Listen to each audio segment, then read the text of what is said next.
The man was trapped in a white room. If he pressed the buttons on the wall, a random item would appear, like potted plants and vases. Each button had a different effect. If he kept pressing the button, items would keep appearing endlessly. He wondered what would happen if he kept pressing, but this time, his hand slipped and pressed another button. A small car came out of the wall and hit him in the leg. He wanted to use these items to escape, but none of them seemed to be useful. He felt anxious and hungry. He threw a balloon towards the wall, and it hit a button. The wall spewed out 2 pieces of sushi. It was a welcome surprise, but it's really weird to eat sushi without soy sauce. He tried pressing the button again, and the wall still spewed out sushi. He tried again, but it was still only sushi. Sushi piled high on a plate. The man was too hungry, so he decided to fill his stomach first. When he couldn't eat anymore, he pressed the button again. A bottle of soy sauce was thrown out. He became furious, feeling that the room was against him all the time. He tried the button on the floor, and suddenly a door appeared behind him. It must be the exit. He was overjoyed, but in his haste, he forgot which button it was. He had to try one by one. A black man ran out from the wall, and then ran into the opposite wall. He tried another button. A stream of water fell on his head. He's going insane. Finally, he pressed the right button. A door appeared on the wall. He turned around and ran towards the door, but when he was halfway there, the button recovered, and the exit disappeared. He caught his breath, pressed the button again, and ran backward at a faster pace, but it was still useless. He turned around and rushed with a squat start. However, the button recovered too fast. He's obviously not going to make it. He tried several methods, using a rope to shorten the distance, pushing a small car to carry himself, but nothing worked. Relying on speed was obviously ineffective. He brought the vase over here, and pressed it onto the button. The exit reappeared, but the force from the button was too strong. It topped the vase easily. To add weight to the vase, he decided to fill it with water. He pressed the button that had water before, and a stream of water came down. Unfortunately, the water landed precisely on his head. No matter how he moved, the water couldn't flow into the vase. The man tried different methods, but the water in the vase wasn't even enough for watering.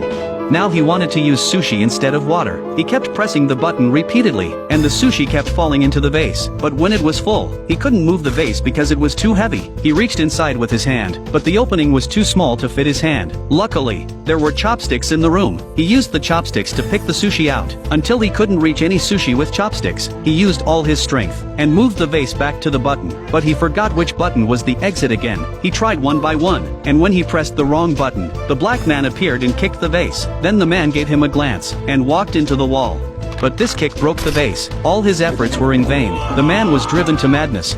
He tried the button higher up. A rope descended into the room. But soon, the rope disappeared on its own. He summoned the rope again, ran over and grabbed it. Then he returned to press the exit button. The door appeared on the wall. He gripped the rope tightly and swung over. Just in time, he arrived before the door closed.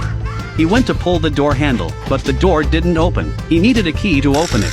The door was about to close. He bent down to run out, but was harshly hit on his back. He was so angry and kicked the wall in frustration. Unexpectedly, he accidentally hit a button. A key appeared in midair. He walked over to grab it, but it turned out that the key only existed for a short time. He picked up a piece of fish from a sushi, and marked the key button. Then he summoned the rope, used inertia to swing over. Finally, he managed to get the key. Following the process before, he went to the door easily.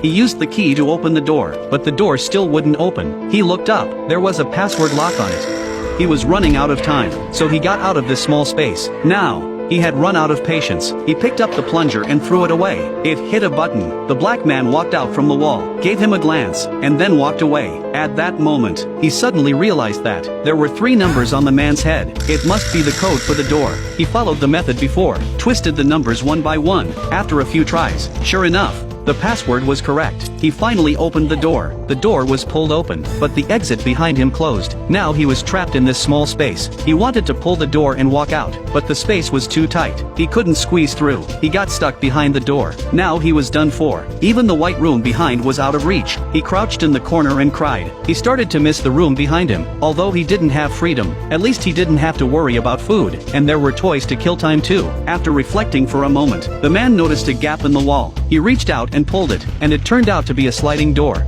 he walked out of the room, and outside was a long corridor. The corridor was flat and narrow. He ran desperately forward, and at the end, there was another gray room. The wall still had lots of buttons, and there was a bright light in the middle of the room. Looking up, there was an exit above his head. This time, he stepped on the buttons and climbed up, slowly and gradually. He climbed higher and higher. The exit became closer and closer. The space above was no longer affected by gravity. He floated quickly upwards. During this process, his hair grew long, and pure white feathers enveloped him. Finally, he flew out of the exit, bathing in a white light. That's the end of the film. It's a film that contained hidden metaphors. The pure white room represented a carefree childhood, where everything came easily. The corridor represented youth, firmly setting goals and moving forward. Climbing upwards in a darker room represented reaching middle age, facing the heavy pressures of life and society. Ascending further represented entering old age, remaining calm and composed. As the old saying goes, one at 30 should be established, at 40 not confused, at 50 he knows his destiny. After experiencing various tribulations and tests, life would achieve intellectual freedom.